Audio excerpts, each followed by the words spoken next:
मैं यहाँ एक ऐसी कहानी प्रस्तुत कर रहा हूँ जो आपकी जिंदगी बदल देगी। यह कहानी अकेला टाइगर यूट्यूब चैनल पर देखने को मिलेगी। न केवल बुद्ध के शिक्षाओं का गहन विश्लेषण करेगी, बल्कि एक विस्तार से भरी कथा के माध्यम से उनके सिद्धांतों को जीवन के विभिन्न पहलुओं में कैसे लागू किया जा सकता है, इसे भी स्पष्ट करेगी। प्राचीन भारत का समय था जब समाज धर्म और कर्म के सिद्धांतों से गहराई से जुड़ा हुआ था। गौतम बुद्ध, जो राजा शुद्धोधन के पुत्र सिद्धार्थ थे, ने अपनी आत्मा के सवालों के उत्तर खोजने के लिए राजसी जीवन का त्याग किया। वे घर बार छोड़कर एक साधक बन गए। वर्षों की तपस्या के बाद बोधगया में बोधि वृक्ष के नीचे उन्होंने निर्वाण प्राप्त किया और गौतम बुद्ध बने। एर बुद्ध ने अपने ज्ञान के प्रचार के लिए विभिन्न स्थानों का दौरा किया और लोगों को कर्म के सिद्धांतों के बारे में सिखाया। उनके अनुसार जीवन में जो कुछ भी होता है वह हमारे कर्मों का परिणाम होता है। कर्म ही जीवन की धुरी है और इससे ही मनुष्य का भविष्य निर्धारित होता है। किसी समय की बात है, काशी राज्य में एक राजकुमार था जिसका नाम अभिषेक था। वह बुद्धिमान, साहसी और न्यायप्रिय था। लेकिन राजकुमार के मन में एक सवाल हमेशा उठता रहता था, जीवन का असली उद्देश्य क्या है। उसके राज्य में धन, वैभव और शक्ति की कोई कमी नहीं थी, लेकिन उसे हमेशा ऐसा लगता था कि इन चीजों से जीवन का सत्य नहीं मिल सकता। एक दिन राजकुमार अपने राज्य के एक सुदूर क्षेत्र में घूमने निकला। वहां उसने एक किसान को देखा जो कड़ी धूप में अपने खेत में काम कर रहा था। किसान का नाम धनपाल था। राजकुमार ने उसे देखा और मन ही मन सोचा, यह व्यक्ति इतनी मेहनत क्यों कर रहा है? क्या इसे कुछ नहीं मिलता? राजकुमार ने धनपाल से बातचीत करने का निर्णय लिया।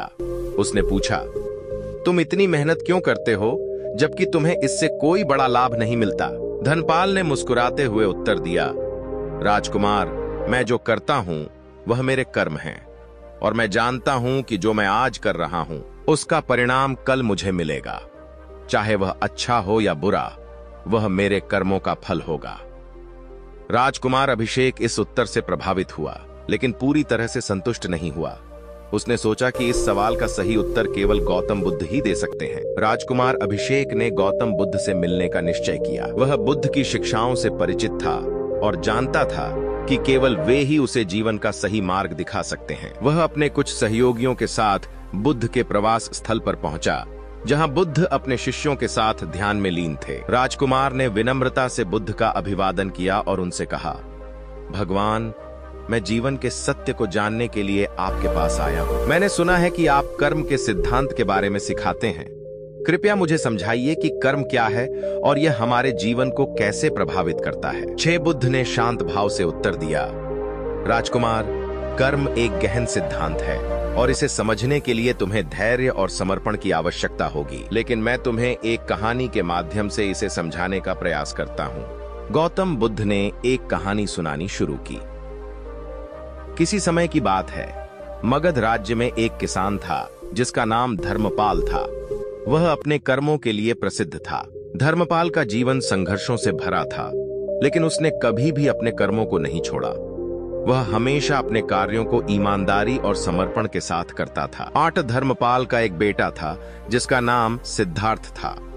सिद्धार्थ अपने पिता की मेहनत और ईमानदारी से बहुत प्रभावित था, लेकिन उसने अपने पिता से एक बार पूछा, पिता, आप इतनी मेहनत क्यों करते हैं? हमारे पास सब कुछ है, फिर भी आप इतने कष्ट सहते हैं।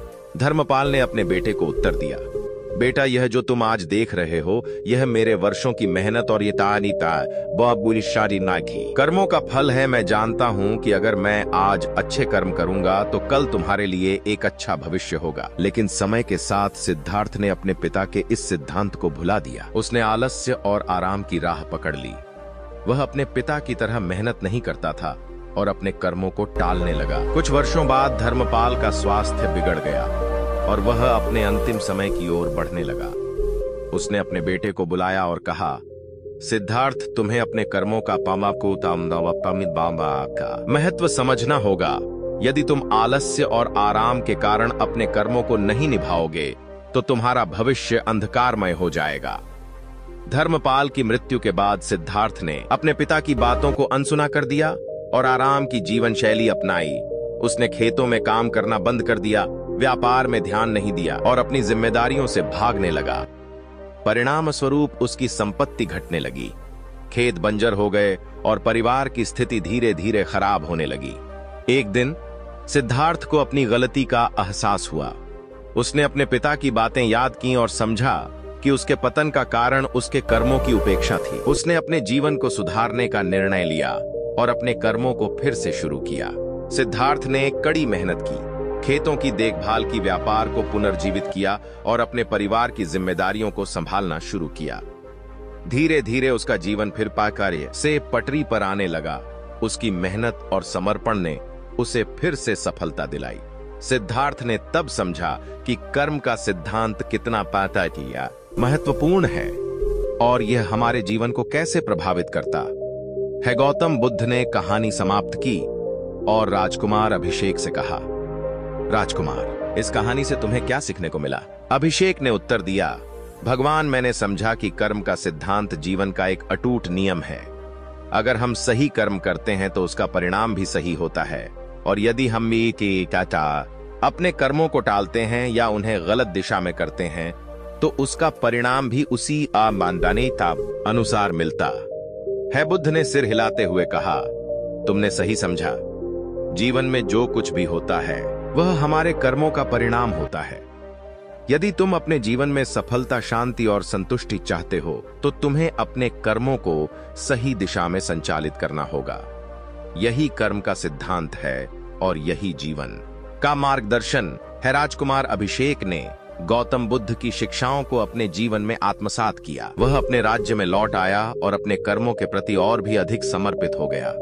उसने अपने प्रजा के लिए न्याय, शांति और विकास के नए मार्ग खोले। वह अपने कर्मों को ईमानदारी और परिश्रम से निभाने लगा। अभिषेक ने समझ लिया था कि जीवन का सत्य और सफलता कर्मों के सही पालन में ही है। उसने अपने राज्य में भी बुद्ध के सिद्धांतों का प्रचार किया और लोगों को उनके कर्मों के महत्व को समझाया। समय के साथ राजकुमार अभिषेक एक महान राजा बना। उसने अपने कर्मों के प्रति जो निष्ठा दिखाई, उसने उसे न केवल एक सफल राजा बनाया बल्कि एक आदर्श व्यक्ति भी।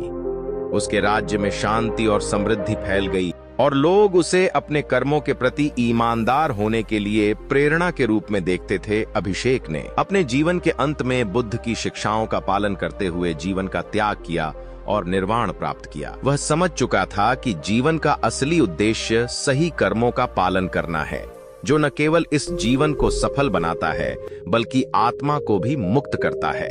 इस विस्तृत कहानी में गौतम बुद्ध के कर्म सिद्धांत को गहराई से समझाने का प्रयास किया गया है। यह कहानी न केवल जीवन के विभिन्न पहलुओं में कर्म के महत्व को उजागर करती है, बल्कि यह भी बताती है कि सही कर्म कैसे जीवन को समृद्धि और शांति की ओर ले जा सकते हैं।